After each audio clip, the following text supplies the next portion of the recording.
So first of all, welcome to our channel, Abhishek and Pratik, Thank you. Thank you. and very big congratulations for your web series, ये Vittal TD.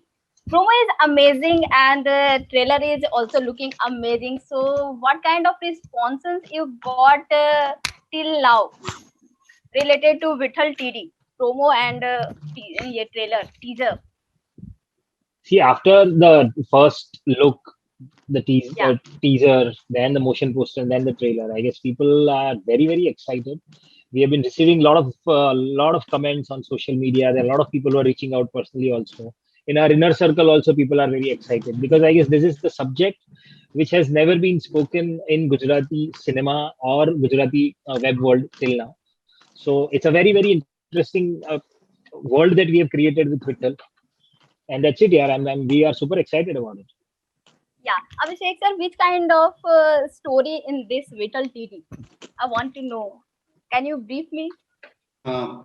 So the story is about a small time gambler जो Saurashtra reason में रहता है और 80s के दशक की ये कहानी है और इस तरह से वो अपने उसूलों और जिंदगी के जो सर्कमस्टेंसेस हैं उसके बीच में झूलता हुआ जिंदगी के कुछ निर्णय लेता है.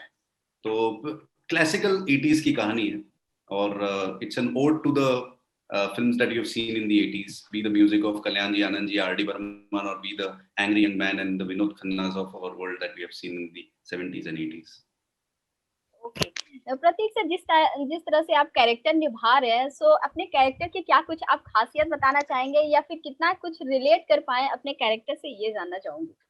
देखो, जहाँ तक खुद रिलेट करने की बात है तो यार मुझे ताश की उतनी सारी कोई गेम्स आती नहीं है.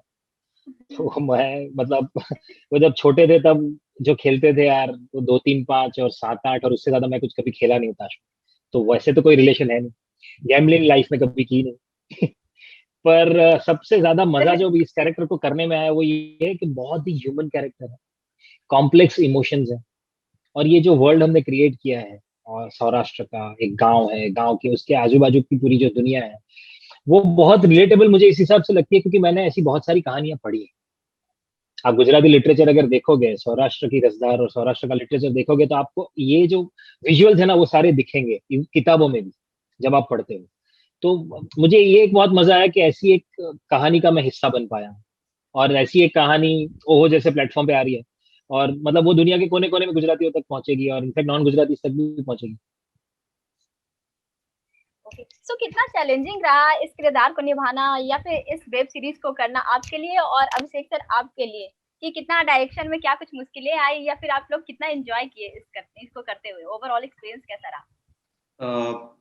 एक्चुअली मेरे लिए एक्सपीरियंस काफी काम करने का एक्सपीरियंस तो काफी आसान था क्योंकि प्रतीक के साथ पहले भी काम कर चुके हैं और हमारी अपनी एक क्रू है, एक कंफर्ट है.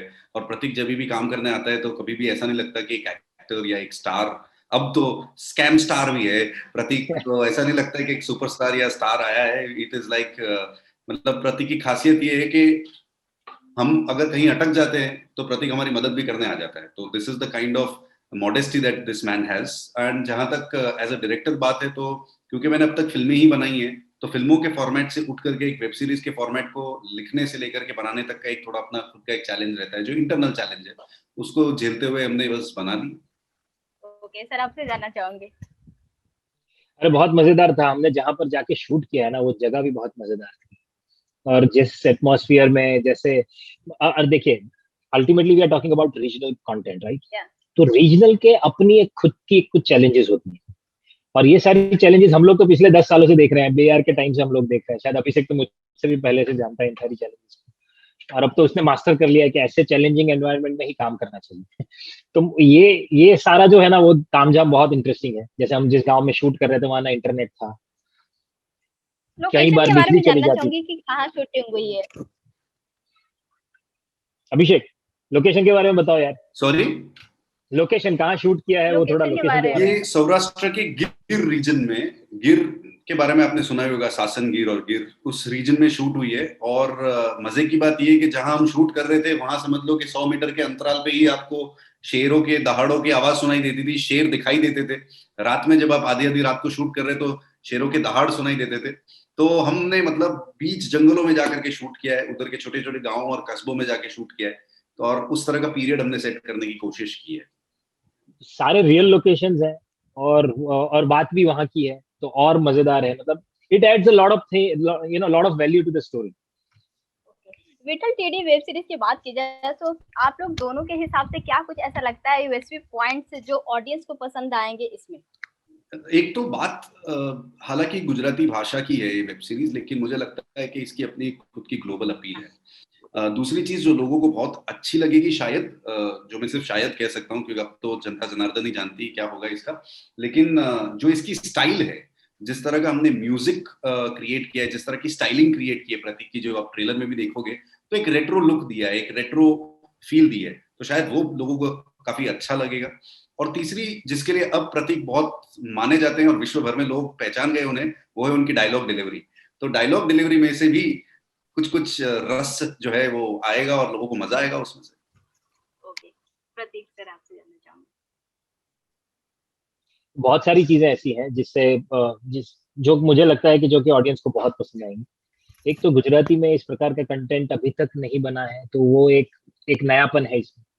और गुजरात की कहानी ओटीटी प्लेटफॉर्म पे शायद पहली बार आ रही है, और ये गुजरात का पहला ऐसा प्रीमियम कंटेंट ओटीटी प्लेटफॉर्म है जिसपे सारी गुजरात की ऐसी बहुत सारी कहानियां हम लेके आएंगे, अभिषेक और द होल टीम। तो and Vitthal is a starting point. Vitthal is the first web series that is coming out on this platform, so that is also very exciting. दूसरा ये है कि ये क्योंकि ये ओटीटी प्लेटफॉर्म है, तो it is not going to be limited only to Gujarat और बॉम्बे और India. It will be it's going to be stream all across, तो वो भी सब जगह लोग देख पाएंगे। और दूसरा, अभिषेक ने जैसे कहा स्टाइल, ये स्टाइल जो है ना, वो ये रेट्रो शायद हम सब जानते होंगे यार, जब हमने देखी है 80s की फिल्में। वो म्यूजिक कब पीक पे जाता है, वो चेस सीक्वेंसेस कैसे होते हैं, वो टेंशन कैसे बिल्ड होता है म्यूजिक से, तो ये बहुत ही एक नॉस्टैल्जिया देने वाली फील है। एटलीस्ट हम 80s वालों के लिए तो बहुत ही अमेजिंग है ये। ओके, सो सर अगर कोई भी स्टोरी हो या फिर वेब सीरीज हो या फिल्म हो, कुछ ना कुछ हमें सिखाती है। ये वेब सीरीज आपको क्या कुछ सिखाई है? और आपसे ये भी जानना चाहूंगी कि स्कैम 1992 आपको क्या कुछ सिखाई थी? देखिए, स्कैम की जहां तक बात है ना, तो स्कैम तो वैसे ही it's a cautionary tale. Yeah. मतलब बोध कथा जैसा ही उसको लेना चाहिए। सपने देखना बुरी बात नहीं है, सपनों के पीछे भागना भी बुरी बात नहीं है, पर हमें ये भी पता होना चाहिए कि कब रुक जाना है। तो स्कैम से तो जो सीखा हूं मैं, मुझे मतलब मैं जैसे समझ पाया हूं वो इतना ही समझ पाया हूं। जहां तक विट्ठल की बात है, तो विट्ठल से तो बहुत कुछ जानने सीखने मिलेगा कि हमारी खुद की जो इमोशंस होते हैं ना, खुद के परिवार के प्रति जो प्यार है, जो इमोशंस है, और हम ये मॉरल वर्ल्ड में जो जिंदा है आज, उसमें इंसान कितनी कितनी मुश्किलों से गुजरता है और फिर भी कैसे अपने रास्ता निकालता है, ये बहुत, मतलब मुझे लगता है कि ये शायद कहानियों में हमने आगे बहुत सुना भी होगा, but the way you experience this as a character is very enlightening for me every time. तो जिस तरह से आप दोनों ने लोकेशन के बारे में बोला, मैं जानना चाहूंगी कि किस तरह से शूटिंग का एक्सपीरियंस रहा है या फिर किस तरह उस टाइम में रहता था माहौल, ये जानना चाहूंगी। कितना आप लोग एंजॉय कर पाए या फिर कितना एक दूसरे के साथ प्रैंक कर पाए? और को स्टार्स के बारे में हमने भी जानना चाहूंगी कि और किस तरह से नजर आने वाले हैं कैरेक्टर्स इसमें। अरे हमने तो बहुत मजे किए हैं उधर यार, और ये तो एटमॉस्फेयर भी ऐसा था, जब हम शूट कर रहे थे तब ठंड थी, तो रात शाम के बाद बहुत ठंड होती थी और दोपहर में इतनी ही गर्मी लगती थी। तो वो एक तो मतलब एक्सट्रीम वेदर था उधर काम करने के लिए। और हमारा शूटिंग लोकेशन और हम लोग जहाँ रहते थे उसमें भी काफी अंतर था।